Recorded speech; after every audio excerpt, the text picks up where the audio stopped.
എന്തുണ്ടായത്? ഒരുത്തൻ അപകടം പറ്റി ആസ്പത്രി കിടക്കുമ്പോഴല്ല ചെറ്റവർത്താനം പറയും. മനസ്സിലായോ? ഇനി ഇത് ആവർത്തിക്കരുത്. അല്ല, ഫുള്ള് വെള്ളാണല്ലോ. ഇവിടെ ഇപ്പൊ എങ്ങനെ ജീവിക്കും? തവക്കൽ വലല്ലാഹി. നമ്മുടെ മാമുക്കോയ സ്ഥിരമായിട്ടിരിക്കുന്ന സ്ഥലമാട്ടോ.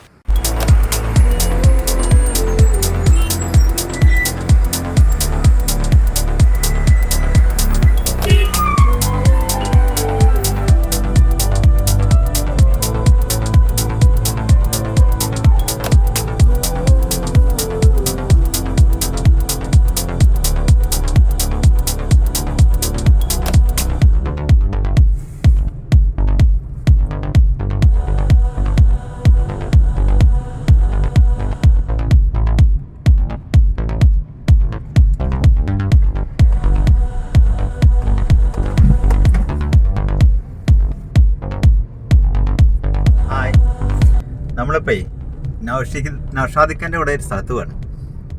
നമ്മുടെ മലയാളത്തിലെ ഒരു പ്രശസ്തനായ സാഹിത്യകാരൻ്റെ വീട് കാണാൻ പോവാണ്.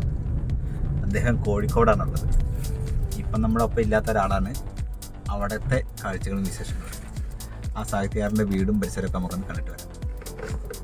ആരാണെന്ന് മനസ്സിലായോ? ബഹുമാനപ്പെട്ട വൈക്കം മുഹമ്മദ് ബഷീർ. അവിടേക്ക് ഞങ്ങൾ പോയിക്കൊണ്ടിരിക്കുകയാണ്.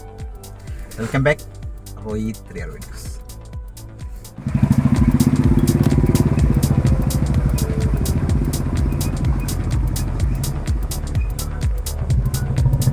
റോഡൊക്കെ വെള്ളം നിറഞ്ഞിടക്കുക, കുഴിയായിട്ട്.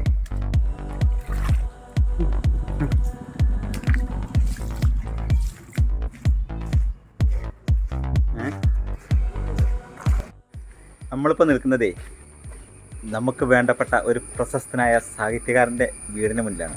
മലയാളത്തിൻ്റെ അതുല്യ സാഹിത്യകാരൻ എന്ന് പറയുന്നത് അദ്ദേഹത്തിൻ്റെ വീടിന് മുന്നിലാണ് നിൽക്കുന്നത്. നമുക്കിനി അതിനുള്ളിലോട്ടൊന്ന് കയറി നോക്കാം, അവിടുത്തെ കാഴ്ചകളും വിശേഷങ്ങളും. വൈക്കം ബഷീർ, ബേപ്പൂർ സുൽത്താൻ എന്നറിയപ്പെടുന്ന വൈക്കം മുഹമ്മദ് ബഷീർ 1908 ജനുവരി 21 തലയോലപ്പറമ്പ് എന്ന സ്ഥലത്താണ് ജനിച്ചത്. നമുക്ക് അദ്ദേഹത്തിൻ്റെ വീടിനുള്ളിലേക്ക് ഒന്ന് കയറി നോക്കാം. വീടിൻ്റെ ഉള്ളിലോട്ട് കയറുന്നില്ല, മുറ്റത്താണ് നമ്മൾ നിൽക്കുന്നത്. ഇതാണ് വൈക്കം മുഹമ്മദ് ബഷീറിൻ്റെ വീട്. ക്ഷമിക്കണം, നമ്മൾ ബഹുമാന സൂചകമായിട്ട് തന്നെയാണ് പറയുന്നത്. ബഷീർക്ക എന്നൊക്കെ പറയുമ്പോൾ ഒരു പഞ്ച് കിട്ടാത്തതുകൊണ്ടാണ് നമ്മൾ പേര് ഇതേപോലെ പറയുന്നത്. നമ്മളിപ്പോൾ പ്രധാനപ്പെട്ട ആരുടെ പേര് പറഞ്ഞാലും നമുക്ക് അങ്ങനെയാണ് പറയാൻ കഴിയുള്ളൂ. ക്ഷമിക്കണം, ബഹുമാനത്തോടു കൂടി തന്നെയാണ് നമ്മൾ അഭിസംബോധന ചെയ്യുന്നത്. ഇദ്ദേഹം 1994 ജൂലൈ 5 ഈ ലോകത്തോട് വിട പറയുകയാണ് ഉണ്ടായത്. മലയാളത്തിൻ്റെ അഭിമാനമായ ഒരുപാട് കൃതികൾ അദ്ദേഹം ഇവിടെ നിന്നാണ് രചിക്കപ്പെട്ടിട്ടുള്ളത്. ഇദ്ദേഹത്തിൻ്റെ ജനനം എന്ന് പറയുന്നത് വൈക്കം തലയോലപ്പറമ്പാണ്. കട്ടളപ്പടിക്ക് മുകളിൽ തന്നെ അദ്ദേഹത്തിൻ്റെ മനോഹരമായ ഒരു ഫോട്ടോ. ഇദ്ദേഹം വിവാഹശേഷമാണ് കോഴിക്കോട് ബേപ്പൂരിൽ താമസമാക്കിയത്. ഒരു സ്വതന്ത്ര സമര സേനാനി കൂടിയായിരുന്നു വൈക്കം മുഹമ്മദ് ബഷീർ. 1982 ഇന്ത്യ ഗവൺമെൻറ് ഇദ്ദേഹത്തിന് പത്മശ്രീ നൽകി ആദരിക്കുകയുണ്ടായി. അതുകൂടാതെ അദ്ദേഹത്തിന് ഒരുപാട് അവാർഡുകൾ ലഭിക്കുകയുമുണ്ടായി. അദ്ദേഹത്തിൻ്റെ രചനകൾ മിക്കതും ഈ മാവിൻ ചുവട്ടിൽ വെച്ചാണ് രൂപപ്പെട്ടത്. ബാല്യകാല സഖി, പാത്തുമ്മയുടെ ആട്, മതിലുകൾ, ഇൻ്റുപ്പാപ്പയ്ക്കൊരു ആനയുണ്ടായിരുന്നു, ഇങ്ങനത്തെ കൃതികളെല്ലാം അദ്ദേഹത്തിൻ്റെ ശ്രദ്ധേയമായ കൃതികളാണ്. അതൊക്കെ രചിക്കപ്പെട്ടത് ഇവിടെ വെച്ചാണ്.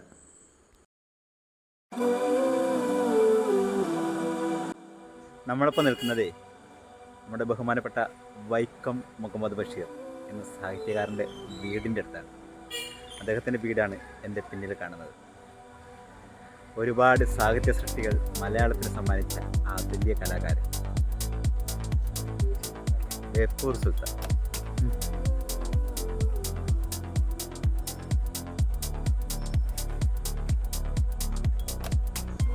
ഇവിടെ ഇരുന്നിട്ടാണ് അദ്ദേഹത്തിൻ്റെ കഥകൾ പലതും രചിക്കപ്പെട്ടിട്ടുള്ളത്.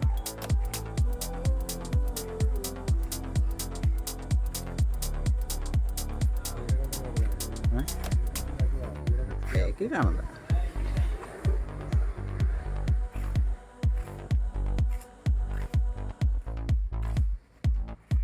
വാ.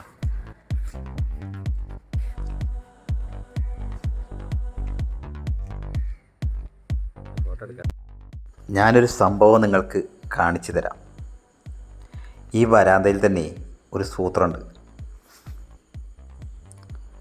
പാത്തുമ്മയുടെ ആട്, അതിൻ്റെ ഒരു ആവിഷ്കാരം ചിത്രത്തിൽ വരച്ച് വെച്ചിരിക്കുന്നുണ്ടോ? അടിപൊളിയല്ലേ? നമ്മൾക്ക് ഈ വീടിനുള്ളിൽ കയറി അദ്ദേഹത്തിൻ്റെ ചാരുകശാരയും മറ്റും അവിടെ ഇരിക്കുന്നുണ്ട്, അതൊക്കെ കാണാൻ കഴിയും. നമ്മളവിടെ അതിൻ്റെ ഉള്ളിൽ കയറിയിട്ടില്ല. അവിടെ എന്തോ പണി നടക്കുകയാണ് അതിൻ്റെ ഉള്ളിൽ, അതുകൊണ്ട് ഞങ്ങൾ അതിൻ്റെ ഉള്ളിൽ കയറിയില്ല.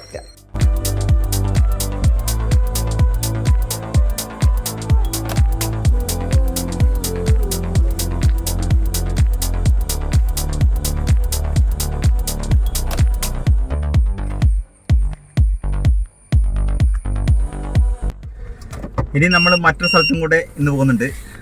അവിടേക്ക് പോയിക്കൊണ്ടിരിക്കുകയാണ്. മലയാള സിനിമയുടെ കോഴിക്കോടിൻ്റെ ഹാസ്യ സമ്രാട്ടായിരുന്ന നമ്മുടെ പ്രിയപ്പെട്ട മാമുക്കോയ, അദ്ദേഹവും ഈ ബേപ്പൂര് തന്നെയാണ് ഉള്ളത്. അപ്പോൾ നമ്മൾ അടുത്ത് അദ്ദേഹത്തിൻ്റെ വീട് കാണാൻ പോവുകയാണ്. നമ്മളെയൊക്കെ വിട്ടുപിരിഞ്ഞാണ് 2023 ഏപ്രിൽ. ഏകദേശം 2 വർഷമായി. ഇപ്പം നമ്മൾ അദ്ദേഹത്തിൻ്റെ വീടൊന്ന് കണ്ടിട്ട് വരാം. മാമുക്കോയുടെ വീട്.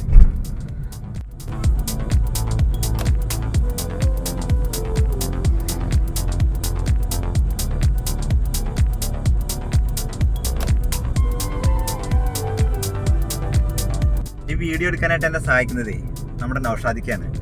നമ്മുടെ നൗഷാദിക്കാൻ്റെ നാടാണിത്. അപ്പോൾ നൗഷാദിക്ക് കൂടി നല്ല പരിചയമാണ്. അപ്പോൾ നൗഷാദിക്ക് ഞാനാണ് ഈ വീഡിയോ എടുക്കാനായിട്ട് പോകുന്നത്.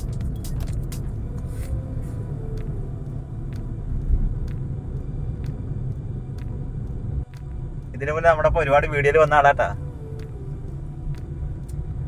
വണ്ടി ഓടിക്കാണ്.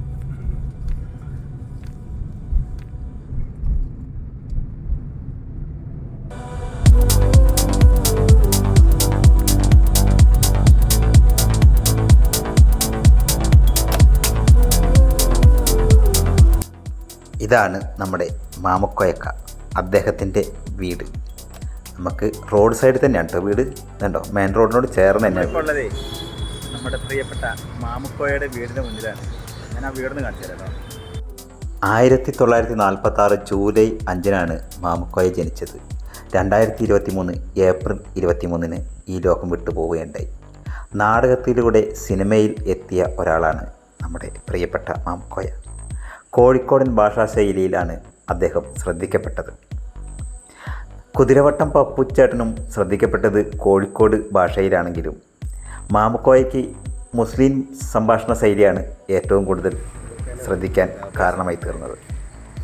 മലയാളത്തിൻ്റെ ഹാസ്യ സമ്രാട്ട്, നമ്മുടെ എല്ലാം പ്രിയപ്പെട്ട മാമുക്കോയ. എനിക്ക് തോന്നുന്നു അന്യരുടെ ഭൂമി എന്ന ബ്ലാക്ക് ആൻഡ് വൈറ്റ് സിനിമയിലൂടെയാണ് ഇദ്ദേഹം മലയാള സിനിമയിലേക്ക് കാലെടുത്ത് വെച്ചത്. ഇതാണ് നമ്മുടെ മാമുക്കോയുടെ വീട്. പ്രിയപ്പെട്ട ഇക്കായുടെ നമ്മളെയൊക്കെ വിട്ടുപിരിഞ്ഞ മലയാളത്തിൻ്റെ ഹാസ്യ സമ്രാട്ട് മാമുക്കോയക്ക. അദ്ദേഹത്തിൻ്റെ വീടിന് മുന്നിലാണ് ഞാൻ.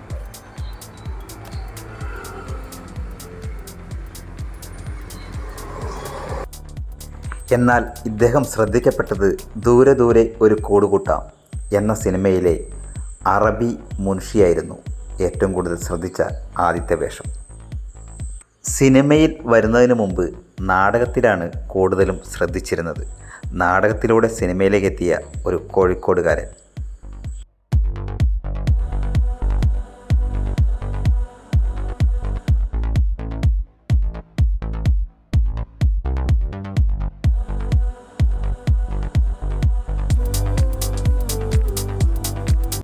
അദ്ദേഹം വീട്ടിലുള്ളപ്പോഴൊക്കെ ഈ ചാരുബെഞ്ചിലാണ് ഇരുന്നിരുന്നത്. അത് നല്ലൊരു കാഴ്ചയായിരുന്നു ഇവിടെയുള്ളവ എല്ലാവർക്കും.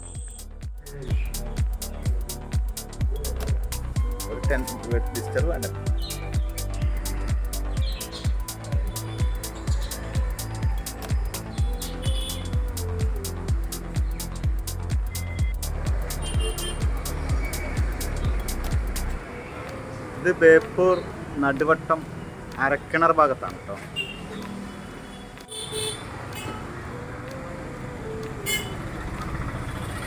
അപ്പോൾ നമ്മളിന്ന് വൈക്കം മുഹമ്മദ് ബഷീർ അതുപോലെ തന്നെ മാമുക്കോയ, രണ്ടുപേരുടെയും വീടും പരിസരവും നമ്മൾ പരിചയപ്പെടുത്തി. വീഡിയോ ഇഷ്ടപ്പെട്ട ലൈക്ക് ചെയ്യാനും ഷെയർ ചെയ്യാനും നമ്മുടെ ചാനൽ ഒന്ന് സബ്സ്ക്രൈബ് ചെയ്ത് വെക്കാനും മറക്കണ്ട.